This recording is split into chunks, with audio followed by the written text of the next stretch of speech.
Welcome back to the Agent of Wealth. This is your host, Marc Bautis. Today I'm joined by a special guest, Daniel Yoo, founder and CEO of FinMate AI, someone who brings a distinctive perspective from the intersection of finance consulting and state-of-the-art technology.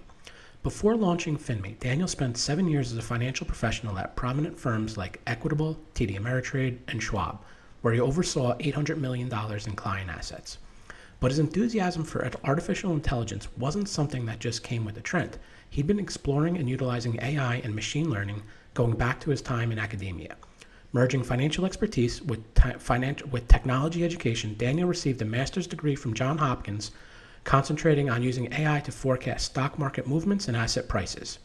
Today, Daniel is helping financial professionals, including myself and my team at Bautis Financial, use AI to boost productivity, enhance client experiences, and better serve their businesses.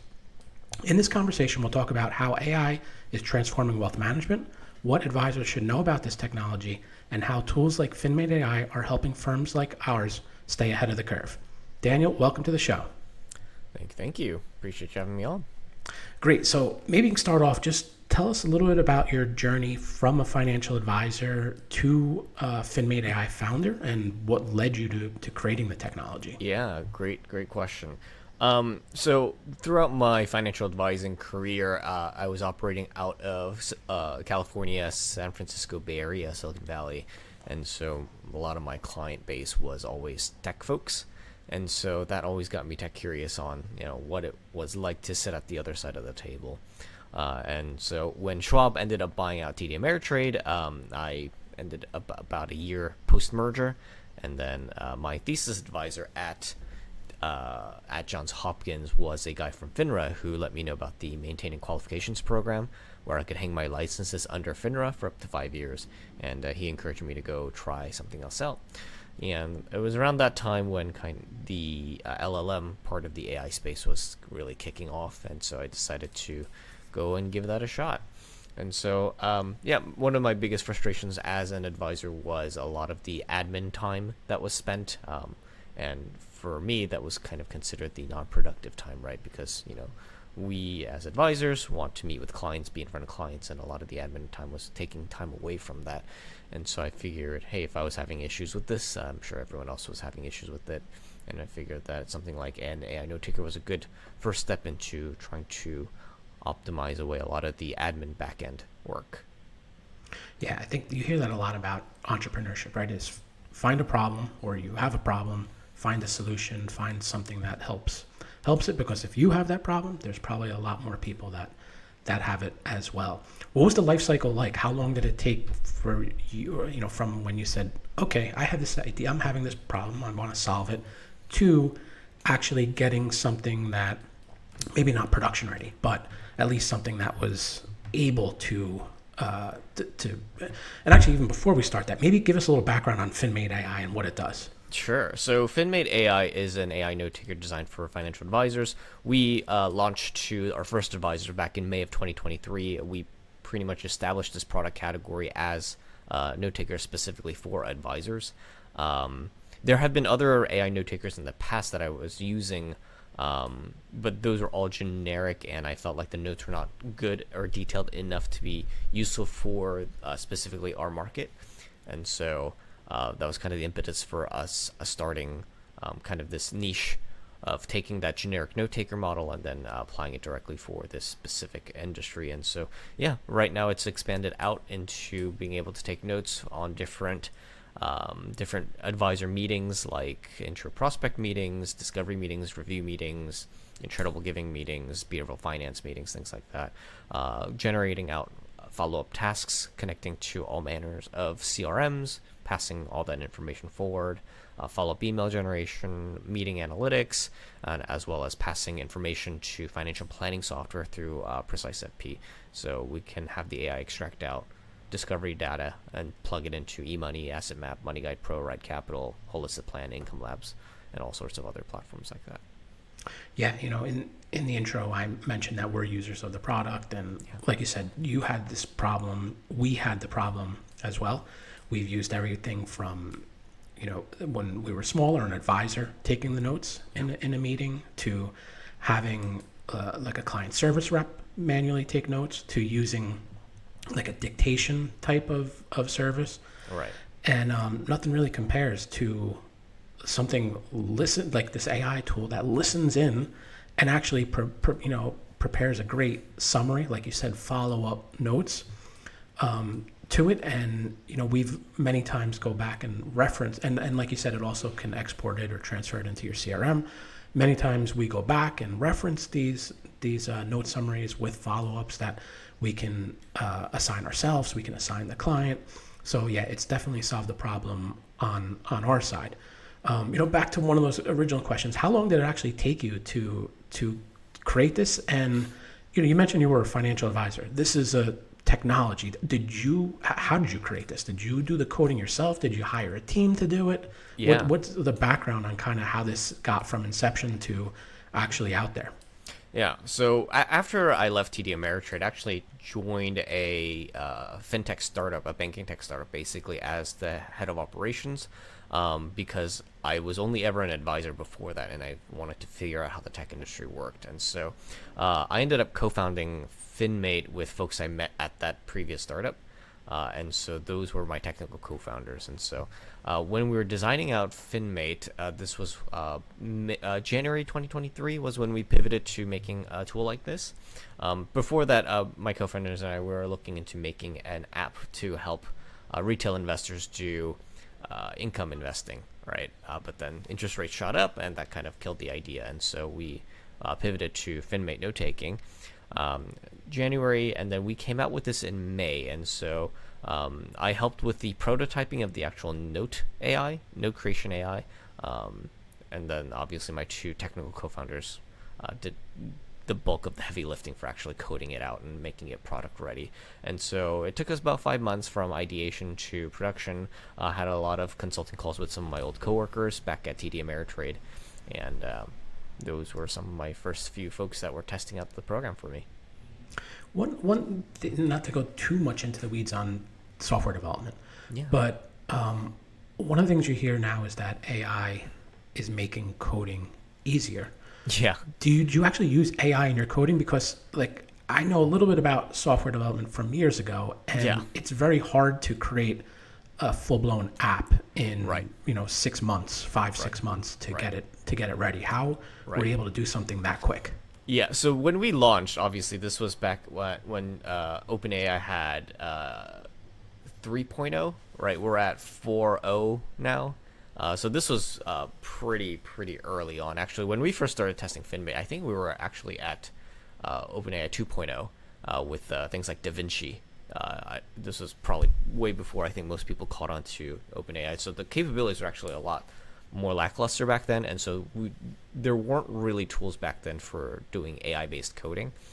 We do this now, where some of the things that require less finesse, especially on the back end, we still do human coding, but then on the front end and things like that, we've started incorporating a lot more. I think what the kids call vibe coding nowadays. But no, my two co-founders are very brilliant, and they are pretty senior in their roles, and so they're able to create things pretty quickly.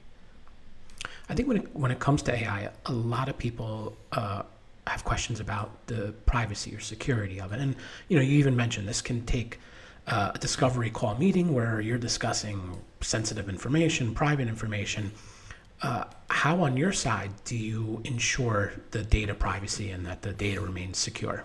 Yeah, I think that's a good question, and I think this is something that a lot of folks that come from the tech background don't necessarily appreciate as much about this industry.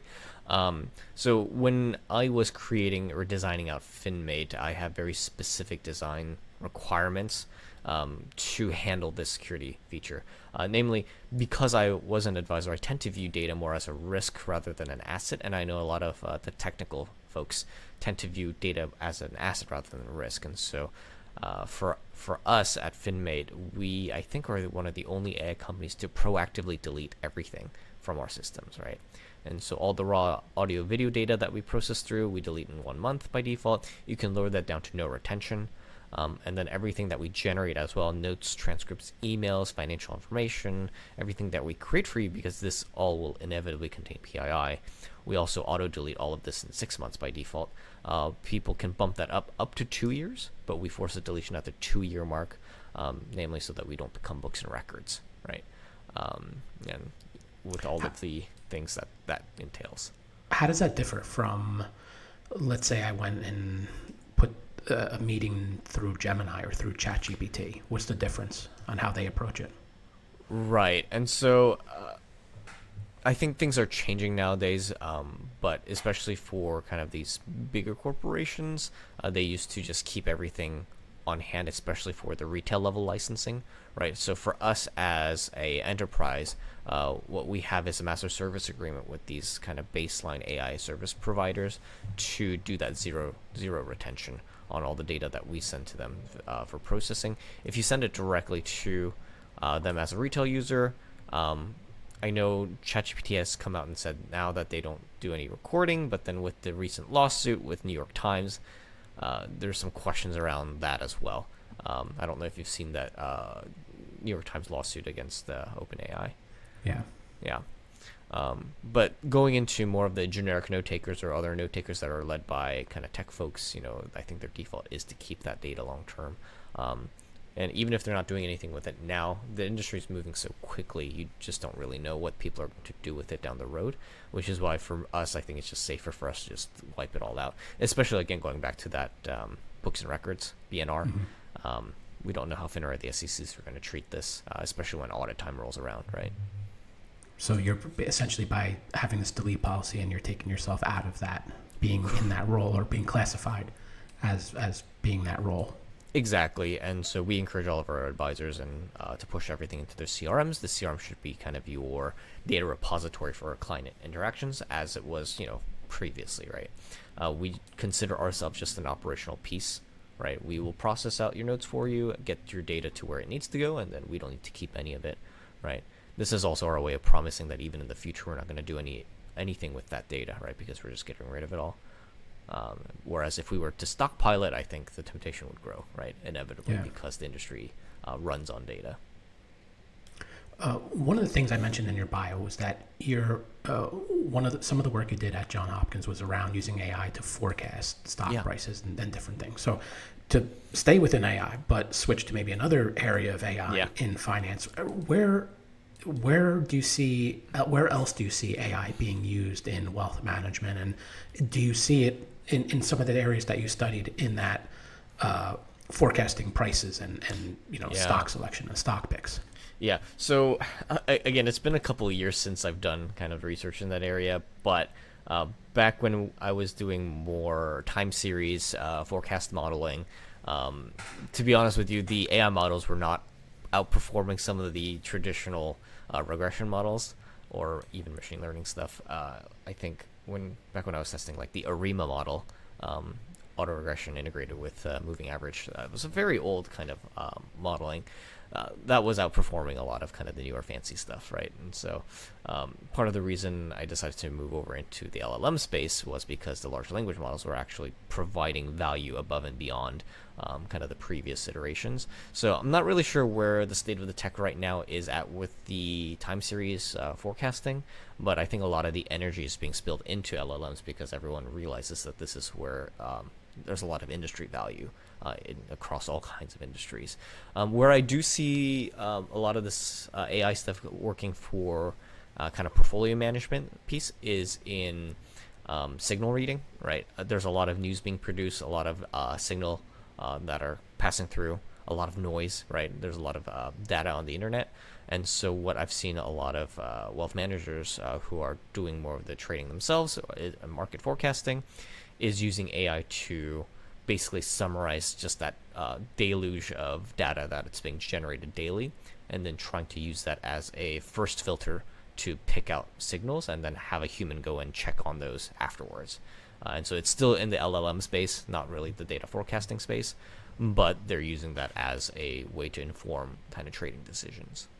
So does some of those things you hear about, like analyzing Twitter data or other types of data that's out there and kind of making your own alerts or things to further analyze based off of how that data is being analyzed and read. Yeah, exactly. Not only just Twitter information, but also like news, sentiment forecasting, sentiment analysis, right? So a lot of folks are using this as kind of junior interns, let's say, that would normally just go out and do research on their own, compile reports, report back to kind of the senior analyst, and then have the senior analyst, check and go deeper. Um, AI is being used as kind of that frontline initial just junior intern that does kind of the grunt work, but a lot faster.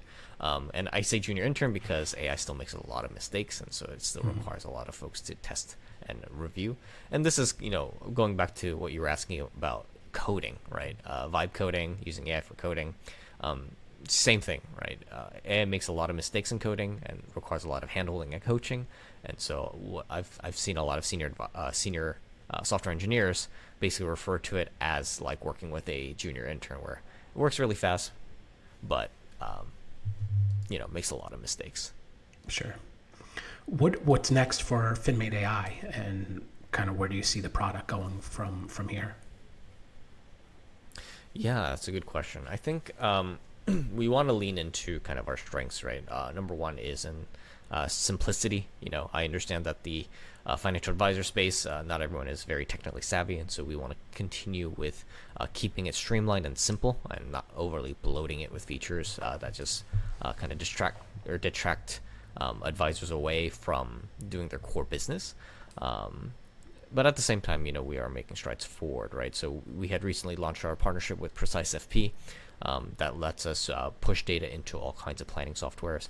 We're kind of leaning into that direction of becoming that data serving layer for a lot of the core functions for advisors. And we're also exploring compliance as well, seeing what we can do to help automate a lot of the compliance oversights for the compliance departments. And then lastly is, of course, agentic solutions. That's kind of the new hot buzzwords on the market right now, but kind of exploring ways to actually make it serve the advisor rather than just being another shiny tool that ends up kind of being really cool but not really effective in real life use. So when you say like agent, meaning like I could have an agent that a client could or someone could interact with, and I could provide information back to those requests that come out. Right. Again, so going in line with the idea of AI being this junior intern, if you had a junior intern that was very, very cheap, what would you be able to use them for? A lot of it would be kind of customer service, data gathering, just connecting the client to the advisor, but filtering it in a way that makes things a lot more actionable. And what has been, I guess, I don't want to say like maybe challenges, or what from getting adoption more, or is it compliance? Is it just people saying, "Oh, I don't want to, I'm not interested in dealing with AI," and I'm sure you've come up with a lot of different ones, but is there some themes that stick out? Yeah, I mean, our industry, it's a a little bit slow to adopt tech usually. I think AI's been a little different where people have been adopting it, but then, so I've seen kind of a broad range of responses where I think some firms are overly eager in adopting it without necessarily considering some of the security concerns. And then I've seen some firms be overly restrictive and are asking for things that don't really exist yet, right? And so it really runs the gamut of responses. I mean, for us, I think our big challenge is,